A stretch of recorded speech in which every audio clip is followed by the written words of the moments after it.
Hi, I'm Alex Archbold, and I've been buying and selling antiques since I was 9 years old. From basements to scrapyards, I'll look just about anywhere I can to find lost antiques and collectibles. And sometimes I'll go big and buy everything. With my wife and kids, we run an antique shop in Edmonton, Alberta, Canada, filled with some of the most unique items we can find. I never know what's going to happen or who I'm going to meet. This is our life, this is our adventure, and this is Curiosity Inc. From home, honey.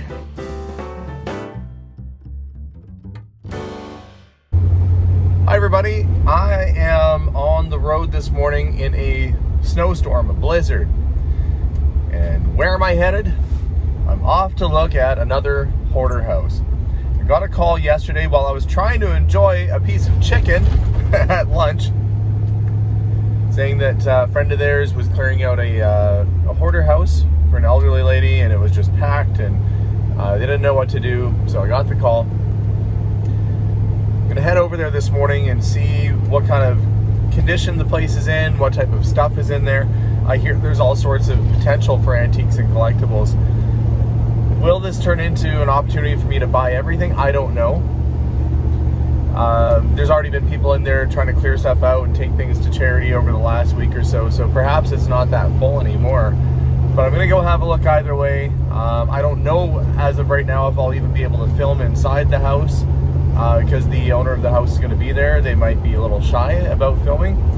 But if I do end up buying some stuff, I'll show you at the end, and I guess see if I live to tell the story of what happens next. So follow along on today's adventure, because I don't even know what's gonna happen.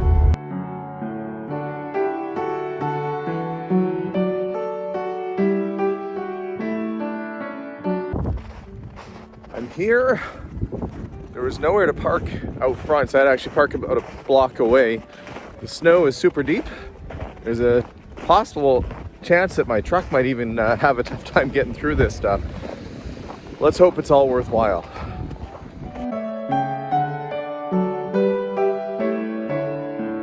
Well, here's the lowdown. It wasn't really worth it.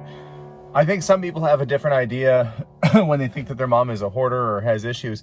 The lady just had china cabinets full of stuff, and I don't really buy a lot of stuff out of china cabinets, so I poked around, bought a few little things that I thought I could to make the trip worthwhile, and I'm back at the shop now. But I'm not going to waste the day. I'm already out. I'm near my store.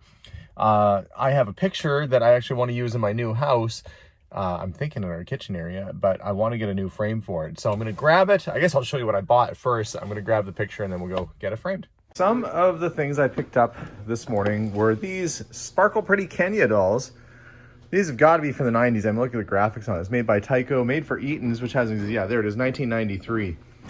Still in the package. Don't know what those retail for. I'll have to look them up online. They're probably like, 40, 50 bucks in the package like that to a doll collector. So there's the two varieties of that type of doll. I ended up with the Pinocchio from around the same time. It's kind of neat because it is a marionette in official Disney sort of packaging, and Disney stuff always sells very well. So Pinocchio here should, with Christmas time coming in, that I'm sure that'll find a home pretty easily. I always have liked these 50s, 60s sort of era and newer knit sweaters. They're really great quality. Reminds me of something that my grandma would have made me back in the day. This one has sort of a hunting motif with the pheasant on the back, and then the other one has deer and has a hood, a little bit of a hood. So fun little things that people do oftentimes buy. Don't see these too often either. These are 1960s era swimsuits.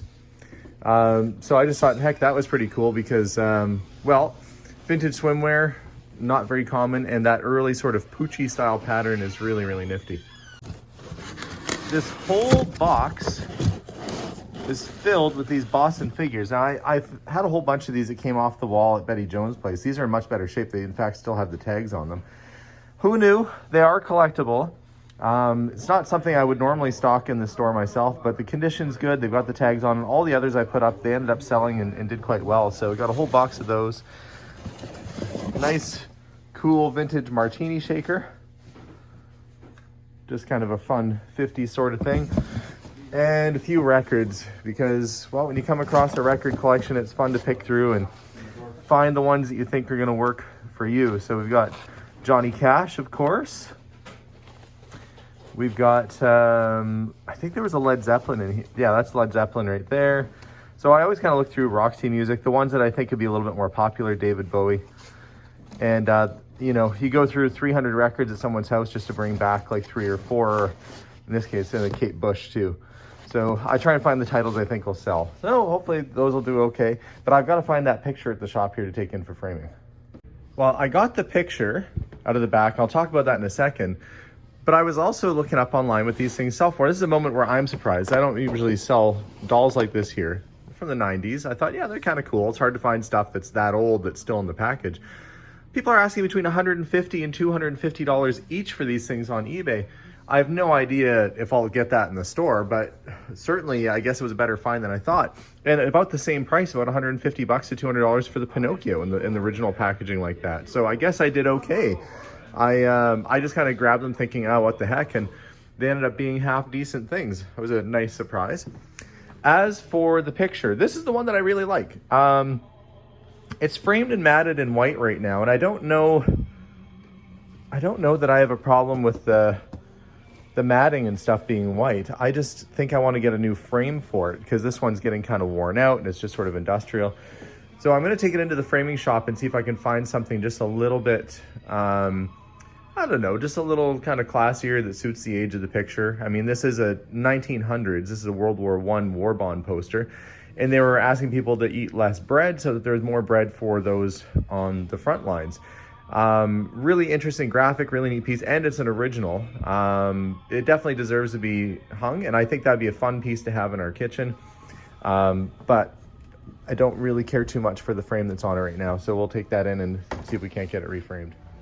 Yeah, I'm at the framing shop right now, and I'm just trying to decide what color of matte will offset the picture. I thought that was black, but it's actually really dark navy. But when we put the navy up against it, which is right here, it's just way too much blue, and I'm not really loving that too much. So I'm thinking, you know, I don't want to introduce black into it because that's going to be too many contrasting colors.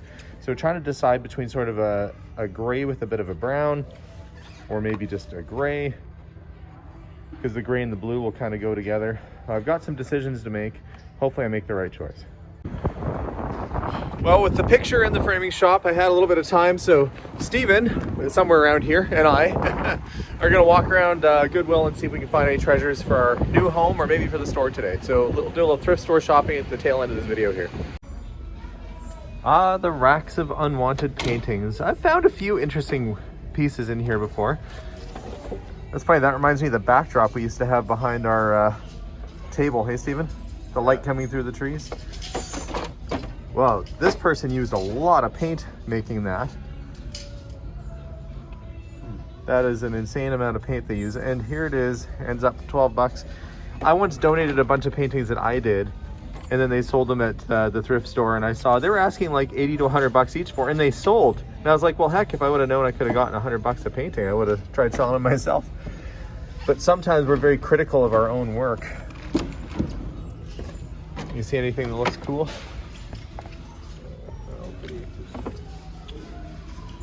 Sunflowers. Yeah. This would have taken somebody quite a long time to do, you know? Grandma, your mom, used to do crocheting and needlepoint and stuff, and that takes hours and hours and hours to do. So they probably spent a pile of time doing this, had it framed, which probably at that time back in the 70s would have been 60 to 80 bucks. And now there it is, $15 at a thrift shop. She looks bored, like she's waiting for somebody to pick her up and put her on display. Well, I don't see any artwork calling my name. We'll keep looking. Sometimes you can get something like this that if you don't care too much for the picture and if you want to do your own, you get already a frame that's made for that right style of canvas, and you can just paint your own and you've got a frame. I see though that shoplifters here will be prosecuted. And I was thinking I should get a sign that says shoplifters will be made to sing and perform show tunes. That might stop them a little better. Oh, here's another painting. Now I'm thinking crafty, like maybe I can find something and do a painting of my own. Moving along, I always check out the toy aisle. This is a big van. OG girl. I guess it's like a little coffee shop, sort of barista truck. Well, maybe that's the only way I'll get my Volkswagen van I'm after. Toy cars, buy the bag full. See if there's anything old or worth picking up in here. I'm not the only person that checks this stuff, so a lot of times they're pretty picked over. And in fact, they do actually pay people to dig through this stuff before it ever hits the shelves. So if there's anything good, a lot of times you might not even see it, or it'll be up at the front in a showcase. One can hope, though, that they've missed something, and there are many times where they have. So it keeps me hopeful that I'll find something. Those connected. Well, that's random. I'm actually out of shoe polish, so I'll probably buy this. These are... I opened this one up and it's unused. It's still new, so what the heck? For a couple bucks, could use it.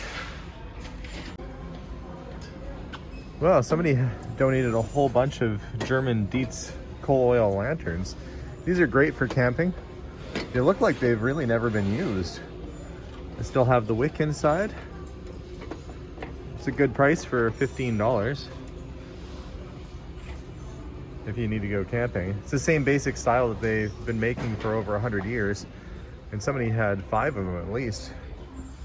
It's not a bad price. Up at the front you find the showcases where they have all the stuff they think is a little bit more collectible. This Coca-Cola set, they put the whole thing out for 100 bucks. I mean, I guess if you really want it, it's the sort of thing that we'd probably sell for, you know, I could find those in people's houses for 25, 30 bucks for the whole set. But, you know, I guess it's worth whatever somebody's willing to pay. Old china. I don't see any Pyrex though, which is what I'm looking for my wife. Well, from a picking perspective, today was kind of a miss. I really thought going to this hoarder house, quote unquote hoarder house, would maybe reveal a whole other property for me to buy full of stuff, but it didn't. I did end up with a few cool dolls from the 90s still in their packaging. And as for Goodwill, well, the whole reason we came to charity today was to drop some stuff off to them. I wasn't really intending to buy anything, but it's always fun to check it out while we're here. I did come away though, other than the shoe polish, with this little keychain. A Beatles keychain, and it's not for me to resell or anything. It's going to my son Jason, who lately has been doing nothing but playing Beatles songs on guitar. He's been learning guitar. So a fun day out. Did find some stuff. My picture frame should be done in a couple weeks in time, well in time for our house to be built. And that'll tie in, I guess, with our home build progress. So you'll see that thing hopefully up on our wall of our kitchen before too long. Anyway, guys, thanks for watching today's episode. I'm gonna head home and stay clear of this weather because it's pretty snowy and it's a little slippery out there. But I hope you enjoyed our little video today. Have a wonderful day. We'll see y'all soon, and bye for now.